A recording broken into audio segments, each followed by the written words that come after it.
নমস্কার, বন্দনা লাইফস্টাইলে আপনাদের স্বাগত। আজকে আমি আরেকটি নতুন একাদশী রেসিপি নিয়ে এসেছি। দুটো আলু ও পটল প্রথমে সেদ্ধ করে নিয়েছি।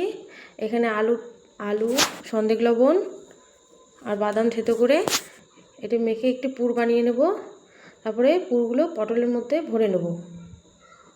ভরা হয়ে গেলে বাকি মিশ্রণটিতে একটু বার্লি ও থেতো করা বাদামটা দিয়ে দেব। আর একটু লঙ্কা কুচি দিয়ে এটা বড়া বানিয়ে নেব।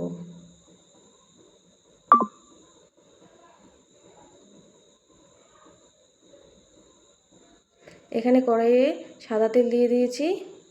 তেলটি গরম হয়ে গেলে আমি পটলগুলো ছেড়ে দেব। দেখুন, পটলগুলো বসিয়ে দিয়েছি। এখন ভাজা হয়ে গেলে নামিয়ে নেব।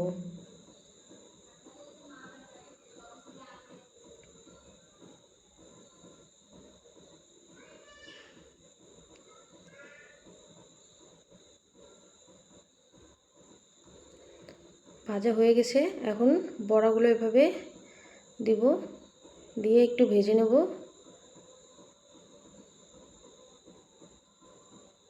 খুবই সহজ, বাড়িতে আপনারা করে খেতে পারেন। এই যে দেখুন পটলটা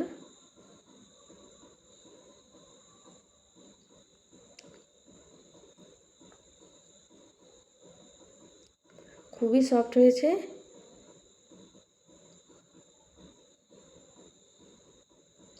আমার ভিডিও ভালো লাগলে অবশ্যই লাইক, কমেন্ট এবং সাবস্ক্রাইব করতে ভুলবেন না।